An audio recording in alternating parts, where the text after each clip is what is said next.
Bom dia, deputado, presidente da sessão, demais deputados, colegas de mesa e servidores aqui presentes. Eu quero iniciar dizendo que estou na condição de representante da Comissão de Direito Previdenciário da OAB, mas para que a gente possa até entender a minha intervenção, eu advogo para Sindicato de Servidores Públicos do Estado do Paraná. Dos aqui presentes, o Sindijus e o Sindisaúde.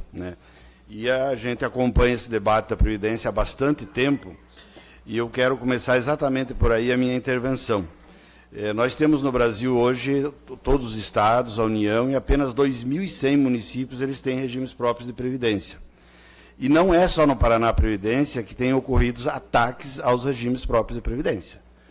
Se nós pensarmos a administração pública como um todo, é nos regimes próprios de previdência que estão recursos, onde há acúmulo de recursos. Então, o olhar dos governadores e prefeitos é sempre muito grande para o regime de previdência e a melhor forma de retirar o dinheiro de lá. Inclusive, nós temos casos de regimes próprios de previdência que estão sendo extintos, para que o recurso possa ser apropriado pelo gestor público e aplicando outras políticas. Eu participei de muitos debates em 2015, principalmente com relação à mudança na legislação estadual, e eu lembro de um determinado lugar onde eu estava, que me parece que ele reflete um pouco a concepção de muitos gestores e até de servidores públicos como um todo. A ideia de que, se não tiver dinheiro para pagar os benefícios previdenciários, o Estado ou o município arca. Essa visão que me parece muito simplista de que arca. Eu digo não, penso o contrário. Eu lembro até que, em 2015, eu estava numa determinada universidade e alguém no debate disse o seguinte: não, nossa entidade nacional não concorda com essa ideia de acumular recursos para pagar os benefícios previdenciários. Quem tem que pagar os benefícios previdenciários é o governo. Eu falei, bom, então vamos dizer o seguinte: se vocês têm exatamente essa visão, eu preciso pedir duas coisas para vocês. Uma, que vocês vão lá, acabe a greve de vocês, e a outra, que vocês vão lá e peçam ao governador Beto Richa desculpas, porque ele está fazendo exatamente isso que estão dizendo. Eles estão, de uma certa forma, extinguindo o regime próprio de previdência progressivamente, com o discurso de que o Estado poderá arcar com isso. Então, é para dizer que é essa a situação. E daí o que eu digo? Que faz sentido ter um regime próprio de previdência para que possa acumular o recurso e lá na frente possam ser pagos os benefícios. Porque se nós não tivermos essa garantia, chegará um momento em que o Estado terá que arcar com os benefícios previdenciários, com a folha de pagamento dos servidores e com todas as políticas públicas. Se não tem dinheiro para tudo isso, alguém vai ficar sem. Eu acho que essa é a discussão. Então, o nosso debate com o Paraná Previdência, a nossa divergência, vamos dizer, legal com o Paraná Previdência, e eu atribuo muito o que está acontecendo hoje por conta disso. Primeiro, como falou o doutor Gabriel, em 92, aproximadamente 60 mil servidores saíram do regime geral da Previdência e vieram para o Estado. Sem, naquele momento, qualquer reserva, qualquer aporte, qualquer discussão, até porque o ordenamento jurídico era outro. Essa é uma questão importante. E a outra forma como foi constituído o Paraná Previdência. Aliás, como foi constituído o regime próprio de Previdência, cuja unidade gestora é o Paraná Previdência. Eu ouvi, não muito tempo atrás, o atuário que fez o cálculo que deu sustentação para a criação do regime próprio de Previdência em 98, o Montello. Eu vi num debate lá no Paraná Previdência. E o Montello fez uma revelação lá que me parece que pode ser o início de um problema sério. Que quando ele fez o cálculo atuarial para criar o regime próprio de previdência do Paraná, ele usou como parâmetro não a folha de pagamento dos servidores públicos, do quadro efetivo.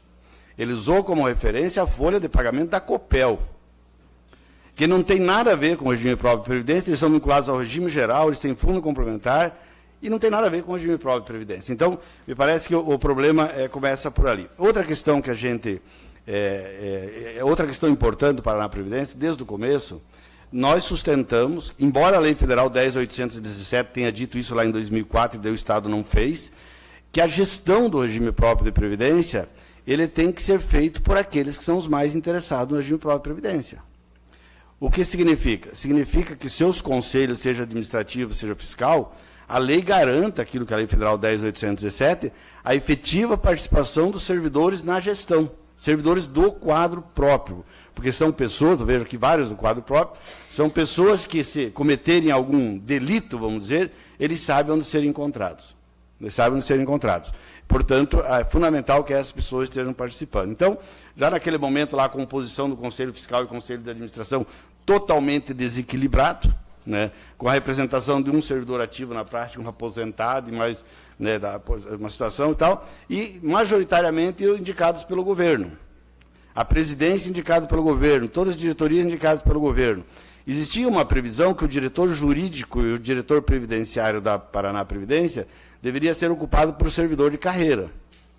Foi aprovada uma lei estadual, de iniciativa de um deputado, quer dizer, haveria até visto iniciativa, se fosse o caso, extinguindo essa obrigatoriedade, né? Podendo mesmo o diretor jurídico e o diretor de previdência ser nomeado de qualquer segmento da sociedade. Então, essa é uma questão importante. Outra questão importante que nós levantamos na época, e naquele momento nós tínhamos muito como aliado o próprio Tribunal de Contas, que é a ideia de que, pela importância do regime próprio de previdência, ela não deveria ser administrada por um serviço social autônomo, que é o caso do Paraná Previdência.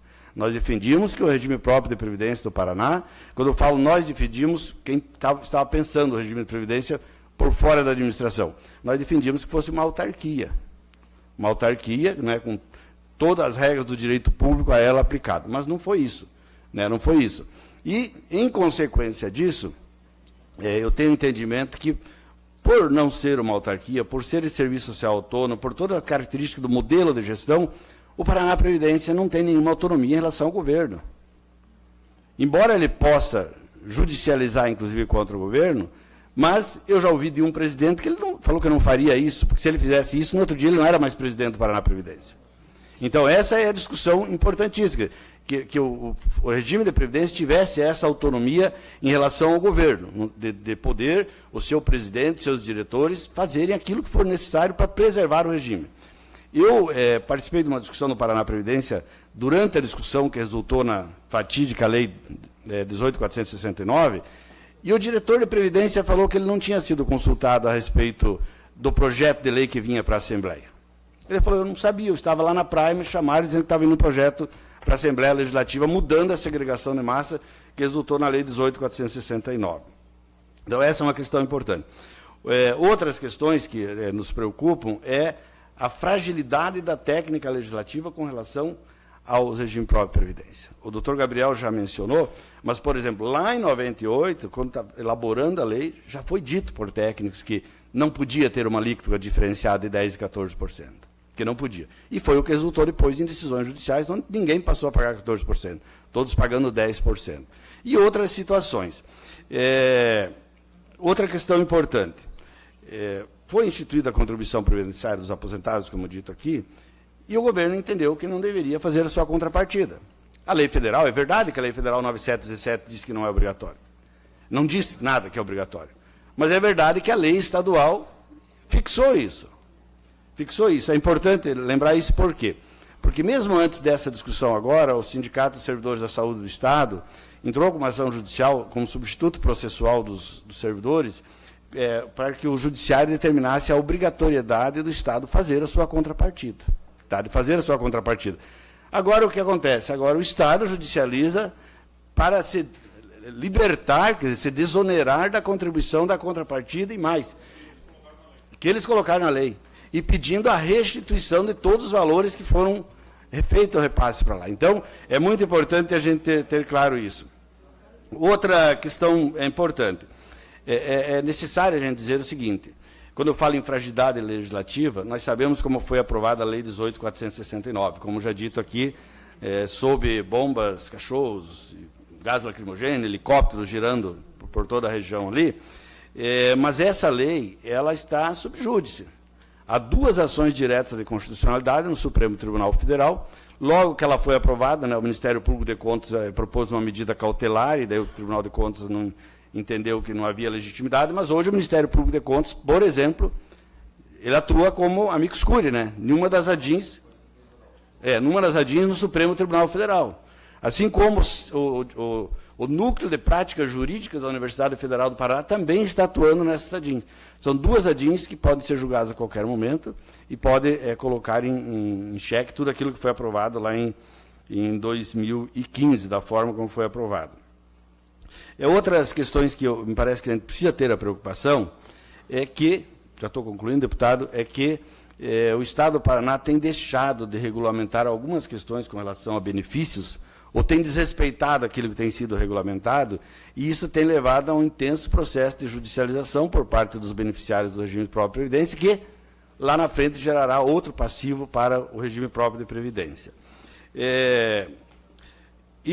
Por fim, né, a discussão, que me parece que virá aí na sequência, e que os próprios técnicos do Paraná Previdência já disseram mais de uma vez que eles não veem muito sentido, eu até achei uma pena que eles não estejam aqui, não haver muito sentido, né, num fundo complementar de Previdência do Paraná, porque apenas 30% dos servidores do Estado do Paraná estariam recebendo acima do teto do regime geral da Previdência, que hoje é 5.645.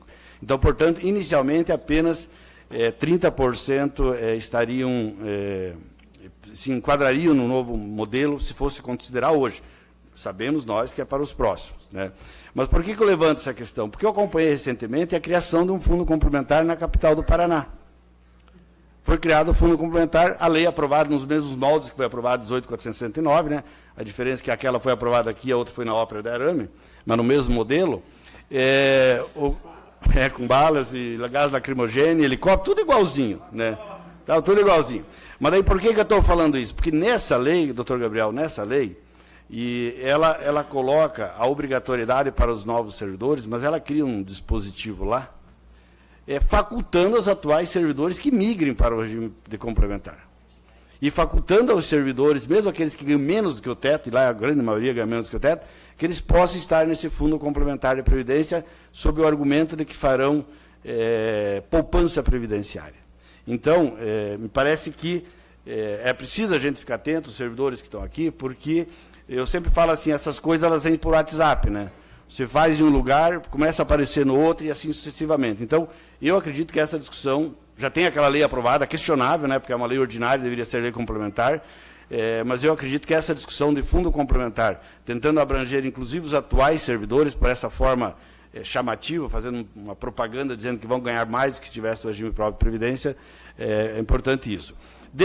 Finalizando, dentro ainda da fragilidade, eu diria, dos benefícios que pode resultar em passivos futuros, é muito importante entender o seguinte, que o que diz a Constituição Federal com relação ao desconto previdenciário dos aposentados. Ela não diz que se o servidor tem três benefícios previdenciários, por exemplo, ele tenha que somar os 3 benefícios e descontar sobre aquilo que excede. Não diz isso. Ocorre que no Estado do Paraná, a Lei 18.469, já é objeto de discussão judicial.